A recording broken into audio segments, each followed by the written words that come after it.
नमस्कार। आज के इस खास विश्लेषण में हम सीधे बात करेंगे पॉप कल्चर के उस मिथक की जिसने दशकों से सबको उलझा रखा है, बरमूडा ट्रायंगल। एक निष्पक्ष और साइंटिफिक जांचकर्ता की तरह आज हम इस पूरे रहस्य की परतें खोलेंगे और देखेंगे कि आखिर इसके पीछे की असली सच्चाई क्या है। सुपरनैचुरल कहानियों, समुद्री राक्षसों और एलियंस की बातों को अगर हम थोड़ी देर के लिए साइड में रख दें, तो सबसे अहम सवाल ये उठता है कि कठोर आंकड़े और ऑफिशियल रिकॉर्ड्स असल में क्या खुलासा करते हैं। क्या सच में वहाँ कुछ रहस्यमयी है, या ये सब सिर्फ कहानियों का एक बहुत बड़ा मायाजाल है? आज के इस विश्लेषण का एजेंडा बहुत ही साफ है। हम बात करेंगे इस किंवदंती के जन्म की, एक निष्पक्ष जांच की, कैसे सबूतों को नजरअंदाज किया गया, कुदरत के असली खतरों की, यूएसएस साइक्लॉप्स के मशहूर केस की, और अंत में जानेंगे विज्ञान का आखिरी फैसला। सेक्शन 1, एक किंवदंती का जन्म। यह जानकर शायद बहुत हैरानी होगी कि यह तथाकथित प्राचीन रहस्य कोई ऐतिहासिक घटना है ही नहीं।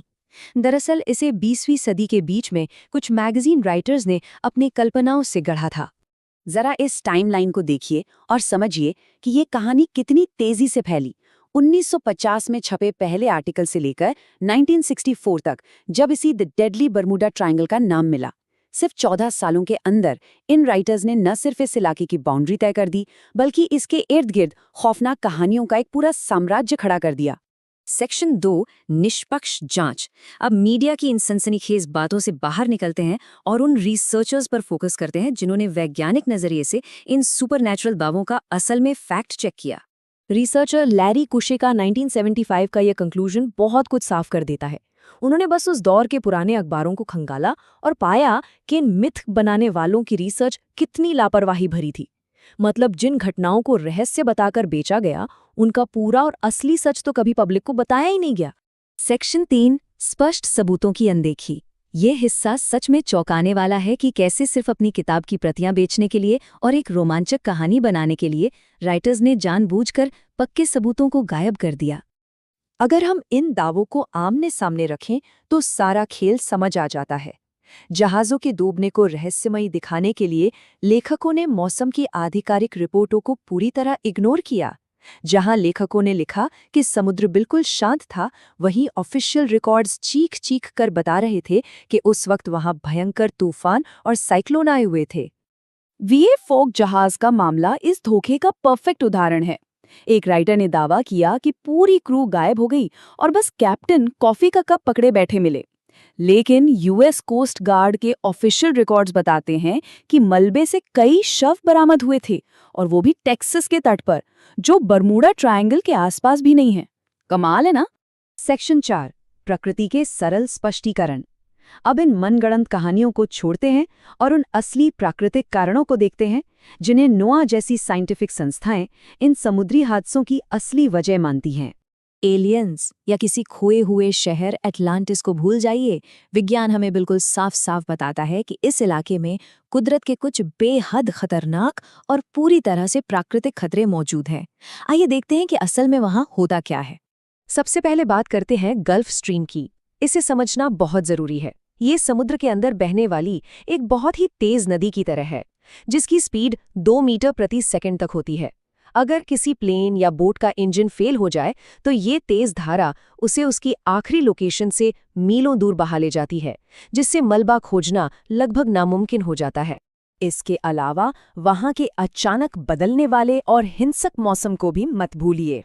ऐतिहासिक रूप से ये पूरा इलाका भयंकर तूफानों का गढ़ रहा है, और वो भी तब जब हमारे पास चेतावनी देने के लिए मॉडर्न सैटेलाइट्स नहीं होते थे। ऊपर से ठंडी हवा के अचानक और बेहद शक्तिशाली झोंके, जिन्हें डाउन ड्राफ्ट कहते हैं, वो किसी भी जहाज को बम की तरह हिट करके पलक झपकते ही पलट सकते हैं। एक और दिलचस्प प्राकृतिक घटना है methane hydrates.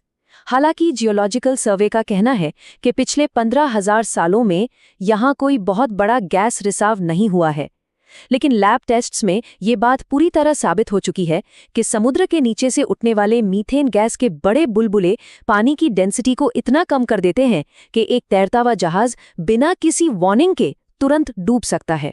Section 5, case study USS Cyclops. ये समझने के लिए कि मिथक कैसे हकीकत पर हावी हो जाते हैं, आइए यूएसएस साइक्लॉप्स की केस फाइल पर नजर डालते हैं। ये अमेरिकी नौसेना के इतिहास में युद्ध के बाहर हुआ जान माल का सबसे बड़ा नुकसान है। साल 1918 जब ये भारी भरकम जहाज अपने 306 क्रू मेंबर्स के साथ लापता हुआ तो मीडिया और राइटर्स ने बिना कोई सिर पैर की कहानियां छाप दी। विशाल समुद्री राक्षस, दुश्मन देशों की साजिश और पता नहीं कौन-कौन सी अलौकिक ताकतों को इसका जिम्मेदार ठहरा दिया गया। लेकिन जब हम आधिकारिक नेवी इन्वेस्टिगेशन के नतीजों को देखते हैं तो सच्चाई सामने आ जाती है।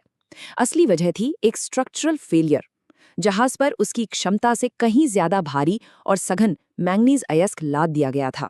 ये किसी समुद्री राक्षस का काम नहीं था, बल्कि भौतिकी और ओवरलोडिंग से जुड़ा एक बहुत ही दुखद लेकिन पूरी तरह से लॉजिकल हादसा था।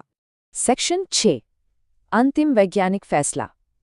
अब जरा 2 कदम पीछे हटते हैं और ग्लोबल डेटा पर एक नजर डालते हैं, क्योंकि कुछ भी हो जाए आंकड़े कभी झूठ नहीं बोलते।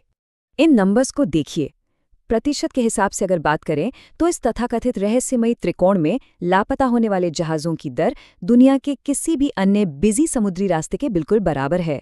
हाँ, यहाँ ट्रैफिक बहुत ज़्यादा है, इसलिए दुर्घटनाओं की संख्या ज़्यादा दिखती है, लेकिन अगर हम रिस्क का अनुपात देखें तो वो बिल्कुल नॉर्मल है।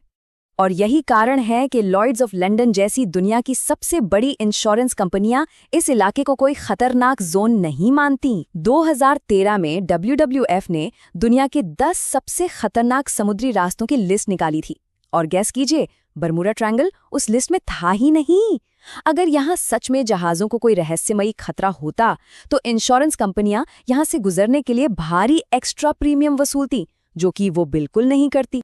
तो जब विज्ञान, प्राकृतिक घटनाएं और इंसानी गलतियां इन सारे हादसों की इतनी सटीक व्याख्या कर देते हैं तो एक बड़ा सवाल जहन में आता है। जब रिसर्च में इतनी लापरवाही बढ़ती जाती है तो ऐसे अर्बन लेजेंड्स कितनी आसानी से गढ़ लिए जाते हैं। और सोचिए, आज के समय में ऐसे कितने और रहस्य हैं जो सिर्फ तथ्यों पर भारी पड़ने वाली सनसनी का नतीजा है। विज्ञान की कसौटी पर हर भ्रम टूट जाता है। इस जांच का हिस्सा बनने के लिए शुक्रिया। और हाँ,